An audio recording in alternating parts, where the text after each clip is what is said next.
Is there any stool test to confirm the presence of parasites in the colon?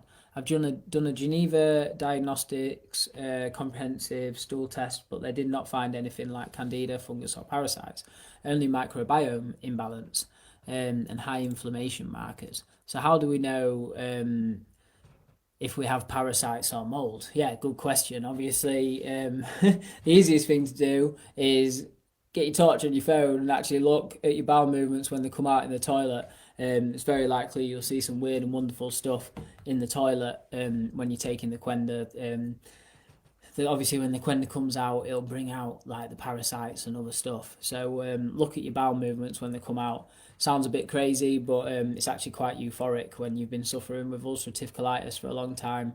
You finally you have bowel movement, you see little critters in there, like little. I was seeing like little worms in there, and I was like, wow, like my body hasn't been letting me down over all these years. It's actually those little worms that's been eating the nutrients from my food and creating that inflammation and all the ulcers and all the rest of it. So yeah, best thing you can do, look at your stools, and I'm pretty sure you'll see stuff. Obviously, look at the pictures of parasites and stuff on Google, and I think I've got my free training up there, and I talk about parasites on there, about Ascaris, liver fluke and stuff. So check for that.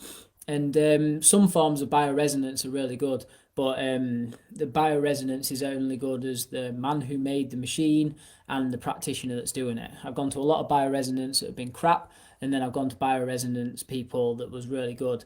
So Bicom bioresonance, their machines are really good. I wouldn't recommend any other type of bioresonance. So yeah, and obviously I've had a lot of clients that have I had one that spent 35 grand on functional medicine doctors and everything like that, and he had psoriasis and ulcerative colitis. And he was like, I've done all the tests, it says I don't have parasites, and then you're here telling me I've got parasites. And he's like, what's the best way to find out? I'm like, well, take the Qenda and look at your stools. And sure enough, as it was a coaching client, obviously I got the feedback, and he was like, yeah, there was parasites in there. So obviously these tests aren't picking up the parasites. And obviously you're doing a stool test, and the stool test is checking for parasites in the stool.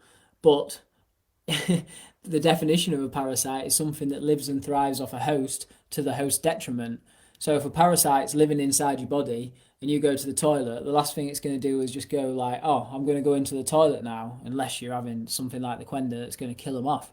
And then they have no choice but to go out into the toilet. So that's why stool tests, blood tests, and everything like that aren't that comprehensive. Your question was, how do you know if you've got mold? Like, if you've got toenail fungus, you've got a mold infection. Any fungal infection or anything on the skin is a window of what's going on the inside. So if you've got toenail fungus, so fungus on your nails or athlete's foot, you know you've got a fungal infection inside your small intestines.